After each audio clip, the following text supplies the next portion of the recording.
তোমরা যারা করো, ব্যক্তি পূজা যারা করো, খবরদার জেনে রাখো, দেশের সব ওলামায়ে কেরাম ঐক্যবদ্ধ আলেমদের মশওয়ারায় তাবলীগ চলবে। কোন ভারতের পরামর্শে তাবলীগ চলবে না। যারা সাদের অনুসরণ করো, জেনে রাখো তার ভুল কিন্তু তার জন্য, তার ভুল তার জন্য। তুমি যদি তার ভুলটা তুমি মেনে নাও, তাহলে সে যে জায়গায় যাবে তুমিও কিন্তু সেই জায়গায় যাইবা। সুতরাং বাংলাদেশের কোন মসজিদে এই খুনিদের তাবলীগ চলবে না। বাংলাদেশের সকল মসজিদ থেকে এদেরকে বিতাড়িত করতে হবে। প্রিয় ভাইরা আমার, এই বিতাড়িত এই স্বৈরাচারী পতিত স্বৈরাচার বাংলাদেশে পুনর্বাসিত হওয়ার জন্য কখনো আমরা দেখেছি আনসার লীগ, কখনো দেখছি আমরা শ্রমিক লীগ, কিস্তি লীগ, ইসকন লীগ, তারপর দেখি কৃষ্ণ লীগ, এবার দেখলাম সাত লীগ।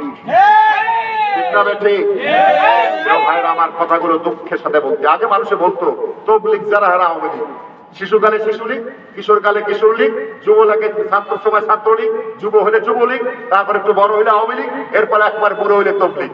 মানুষ এটা বলতো, আমরা কঠিন বিরোধিতা করতাম। আজকে প্রমাণ হলো যে যারা আজকে এই সাতপন্থীর সাথে আছে এরা সবাই ইল্লা মাশাআল্লাহ তারা কিন্তু এই পতিত স্বৈরাচারের দোষর। এই ওয়াসিফ হচ্ছে, ওয়াসিফকে জানেন? ওয়াসিফ হচ্ছে রেজিস্ট্রার মতিনের যে তার বোনের জামাই আস্থা আওয়ামী লীগ। প্রিয় ভাইরা আমার, আওয়ামী লীগ করা অপরাধ না, আওয়ামী লীগ করা অপরাধ না, কিন্তু অপরাধ করে তারা অপরাধী হয়েছে।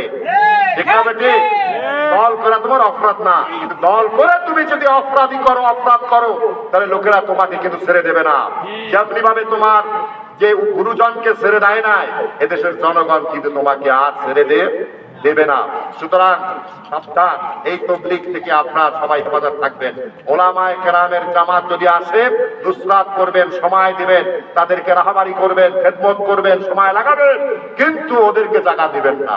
18 সালে তারা আমাদের 3 ভাইকে মেরেছে, এই 3-4 দিন আগে আমাদের 4 ভাইকে তারা খুন করেছে। প্রিয় ভাইরা আমার, যে এদেরকে কিন্তু আর ছেড়ে দেওয়া যায় না। আল্লাহ রাব্বুল আলামিন এই দাওয়াতের কাজটাকে যেন হেফাজত করে বলেন আমিন, এবং বাংলাদেশ সমস্ত ইসলামপন্থীকে ঐক্যবদ্ধ হওয়ার তৌফিক দান করে বলেন আমিন।